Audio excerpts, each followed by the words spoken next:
Aqui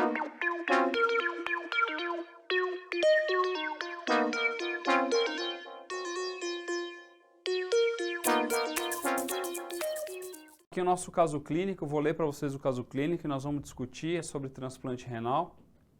Então esse paciente de 36 anos e 62 quilos tem uma nefropatia diabética, lembre-se aí o diabético, uma grande causa de insuficiência renal, com insuficiência renal terminal e é submetido a um transplante renal de doador cadáver. Ele tem um pré-operatório aí com diálise, depois da diálise de um potássio de 5,6 e uma gaso arterial com pH de 7,32, bicarbonato de 17 e uma PA CO2 de 32. A anestesia é feita com fentanil, propofol, cisatracúrio e mantida com sevoflurano. A ventilação pulmonar é mantida controlada a volume, com a PA CO2 aí ao torno de 40 milímetros de mercúrio. No final da cirurgia, o paciente é extubado, mas o enxerto ainda não começa a ter diurese. Então a complicação com maior risco de ocorrer desse paciente na sala de recuperação então vamos lá, vamos analisar esse quadro.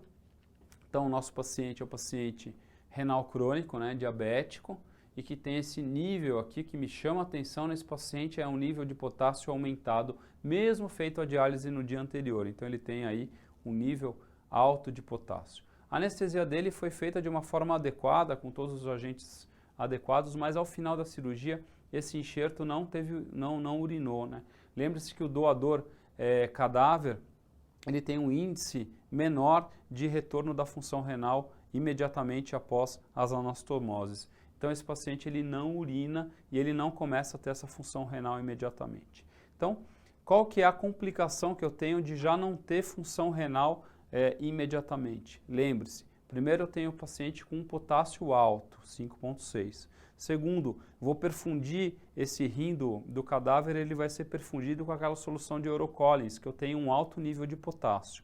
Então, quando eu coloco esse rim nesse paciente que já é hiperpotassêmico com uma concentração alta de potássio, o que eu posso ter nesse paciente além desse potássio que entrou nele, eu ainda tenho o rim não funcionando e sendo mais uma possibilidade de aumento ainda maior de potássio. Então esse paciente pode fazer uma hiperpotassemia já na sala de recuperação, fazer arritmia e parada cardíaca por causa dessa hiperpotassemia. Então o maior risco desse paciente é essa hiperpotassemia com alteração, com arritmias e com possível parada cardíaca por hiperpotassemia. Então a resposta aqui, isso eu tirei de uma prova, era um teste que falava o que acontecia era esse paciente ter arritmia, provavelmente uma fibrilação ventricular pela hiperpotassemia. Então a resposta é o aumento do potássio, arritmia cardíaca e parada provavelmente por fibrilação ventricular. Então tá aí nossa resposta, nosso caso clínico semanal, bastante gente respondeu lá, tá sendo bem legal esse mecanismo aí de teste, de caso clínico, que é o que vai cair na prova esse ano, A maioria da prova, mais de 60%, 70% da prova quase é relacionado a caso clínico. Então é importante que vocês treinem o raciocínio clínico e cheguem na prova detonando. Legal? Dúvidas? Mandem aí por e-mail e a gente se vê na nossa próxima aula. Muito obrigado e boa noite.